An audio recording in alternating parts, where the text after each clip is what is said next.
what's up, YouTube? This is your host with the most, Ketanji. First and foremost, I want to congratulate Ketanji Brown Jackson.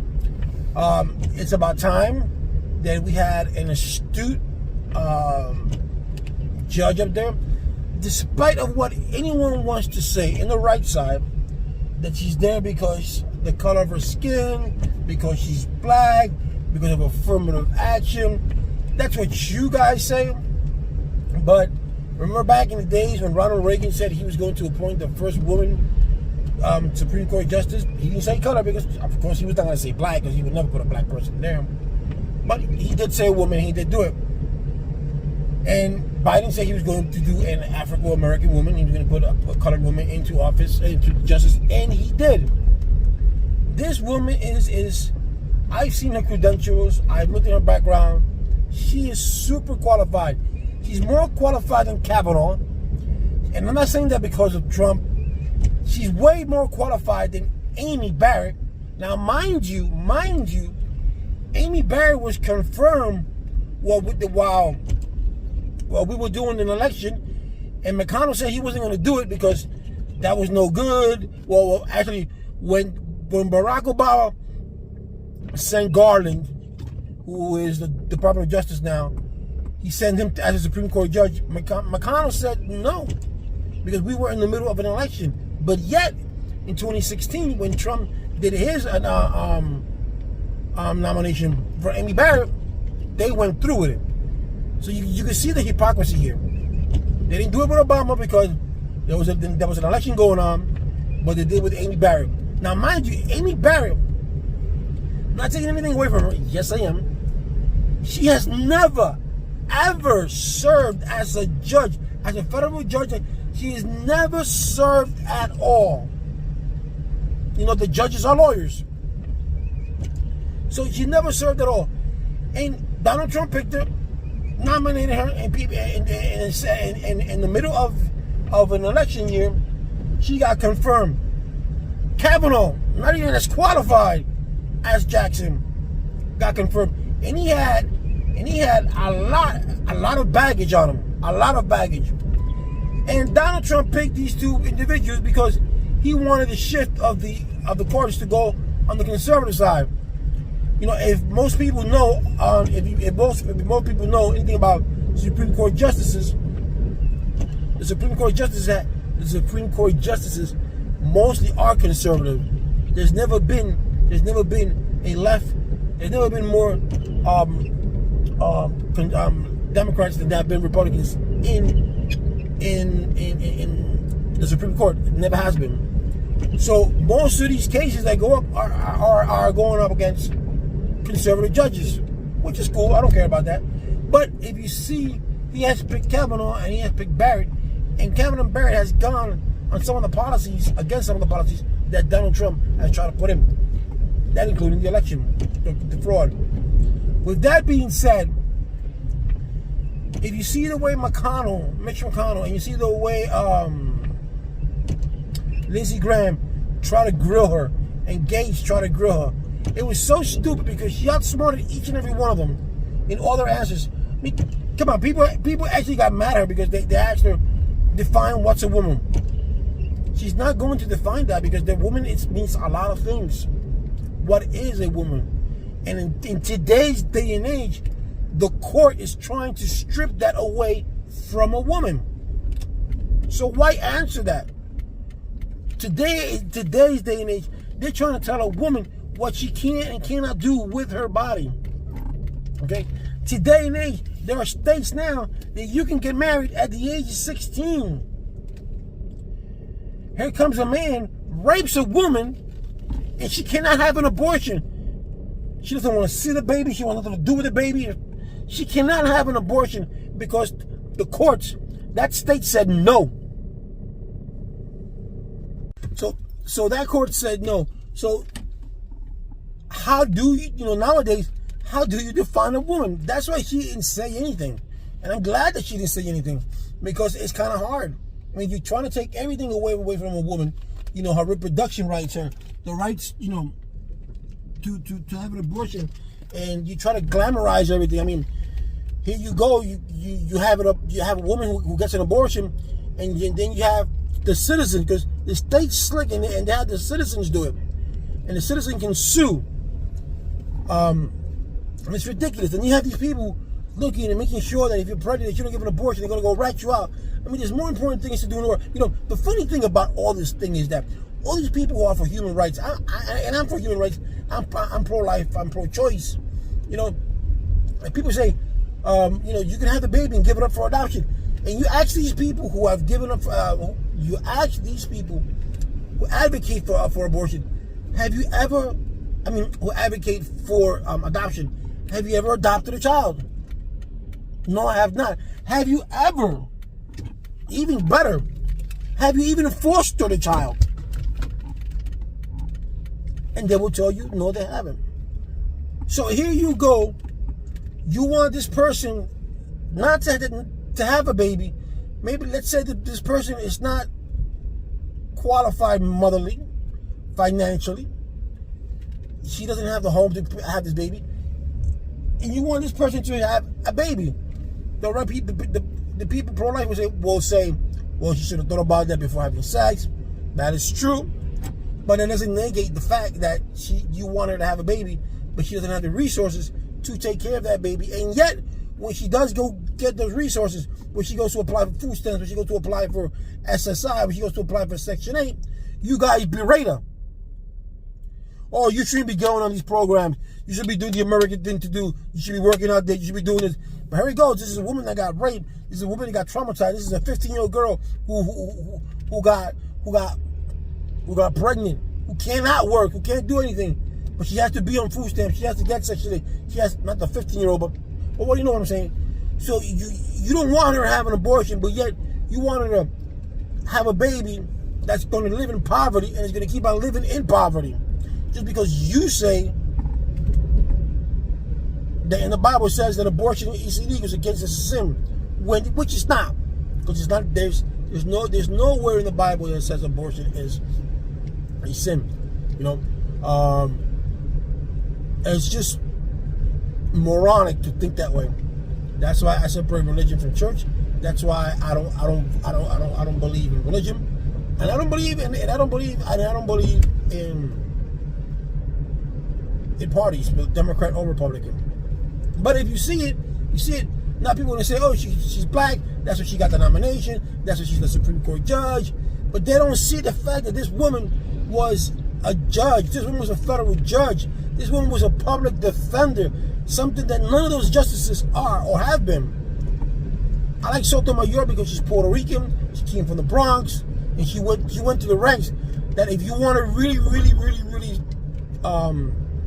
make it in life, you could. She came from the projects. She's an educated woman. You know? So this is where we're at now. That you can't even get a bipartisan. You can't get a bipartisan nomination because the Republicans are just for the Republicans, people. The Republican Party is not what it used to be. The Republican Party is just for themselves. The Republican Party is for the rich. Okay? You know, the people cry about socialism. If you don't know what socialism means, please look it up. There's nothing wrong with that. You know, but I believe that America is going downhill. We've been going downhill for a few years now. Every time the economy is up, every time we're doing good. Clinton had a good economy. Clinton left us with a surplus. Came George W. Bush and destroyed everything and put us in a recession.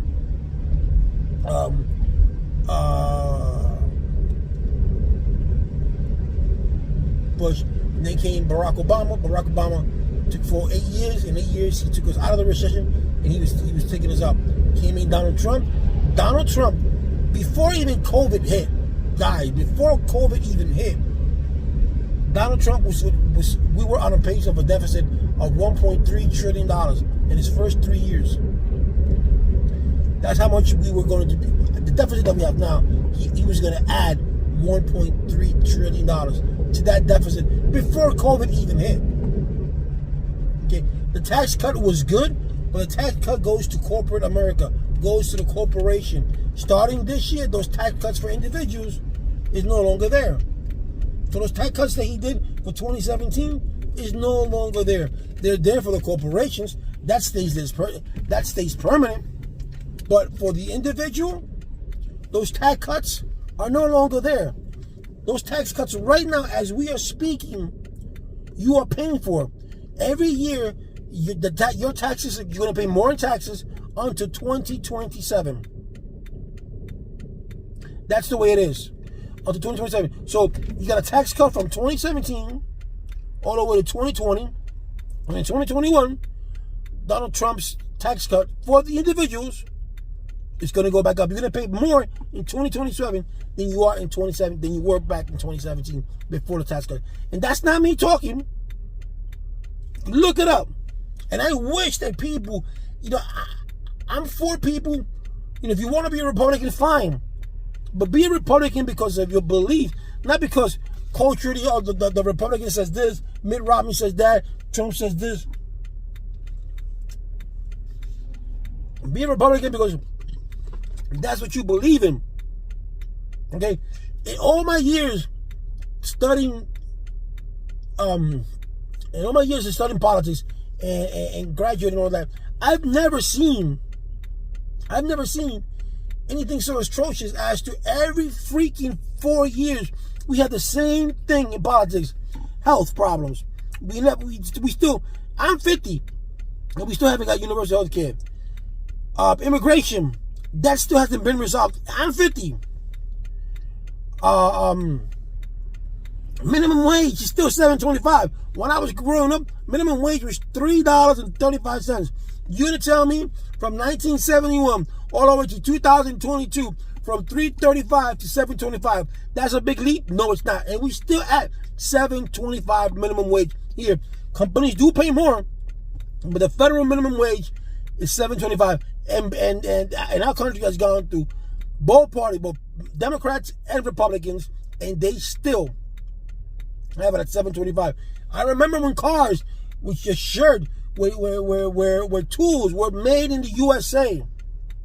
Now everything's outsourced to another country because here everything's too expensive. Don't blame the Democrats, because the Democrats are trying, and if you look at them, they are trying. Like I said, I don't believe in political parties, but they are trying. The Republicans are the ones. If the Republicans, let me tell you something. If the Republicans and the Democrats came together, this will be one nation to wreck with. Nobody will mess with the United States of America. Nobody. But since you have a divided nation, whoever becomes president, the other side belittles. No matter if he's a Republican, instead of standing behind him and say, we are with you. We may not like what you say, we may not like what you think, but we're with you because you are the president, and we have to respect that. Countries would fear us because they know the people are behind them no matter what. You don't have to agree on everything. You don't. But that is the truth. If we were a bipartisan, if we were, you got to set aside your political views with your religious view. God is not a religious person. So you got to get that out of your mind. All of you people who think that you're going to be saved because you're in a religion, you got to think again. Because I'm not telling you that you're not going to get saved, because that's not for me to say. But according to the Bible, there was no religion.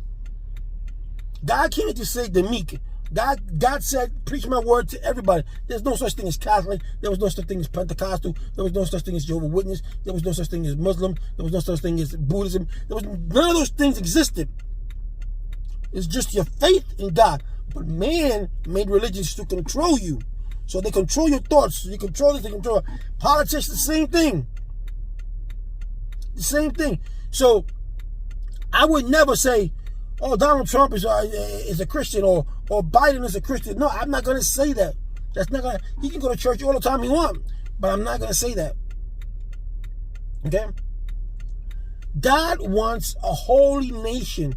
I'm not talking about the country. A holy nation, people who's going to follow, people who are going to love him, people who are going to do the things that he wants them to do. Going to war is not God's thing.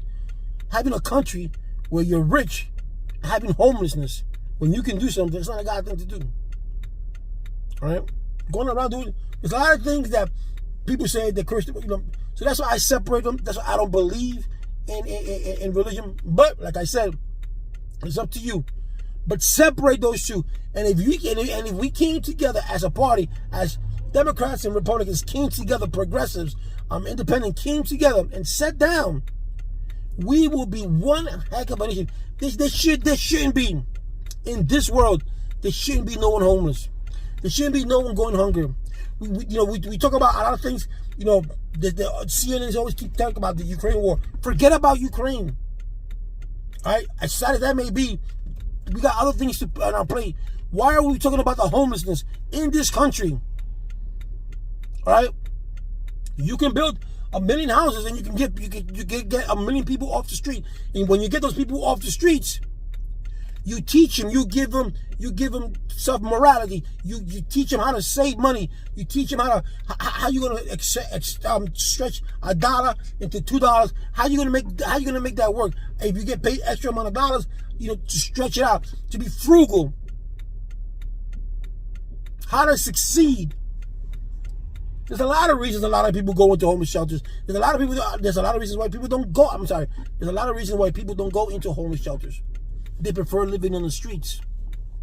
Okay?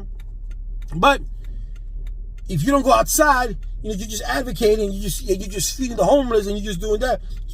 Feeding the homeless is good, but they need a place to live. These are American citizens. Even if they weren't American citizens, they're human beings.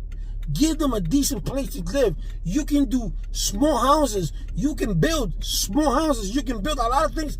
A homeless person doesn't need a mansion. Just need a room, a bed, a fridge, a shower, somewhere where that person can feel comfortable. Somewhere where that person can say, you know what? I'm going to take a shower. Tomorrow I'm going to go to work. I'm going to take a shower. Tomorrow I'm going to go to school. I'm going to take a shower. Tomorrow I'm going to look for work. Or tomorrow I'm going to go look for school. Someone that they can feel dignified and say, you know what? 5 years ago, I was here, and now look at me here now. I'm in a smaller place, but I'm not in the street. I still have my dignity. Because dignity works out, that hurts people. So I can still move on. But when you got no place to go, and you're living in the streets, and you're begging from here, you're begging from there, that's so cool and dandy. All these people that you see on TikTok, giving people homes, giving people money, they just do that. They just do that to get clout, right? A true Christian, don't go out there and post it on the news. Don't post this on the news because God says, don't let your left hand know what your right hand is doing. You do it because you want to do it. God knows your intention. God knows what you're doing. So you don't have to spread it around. We're in a day and age that everybody knows that they should put a little piece of good into this world. You don't need to see a TV to do that. I've done many good things. I've done many good deeds, but I did not post them. No one needs to know what I do because that's between me and God and me and that person.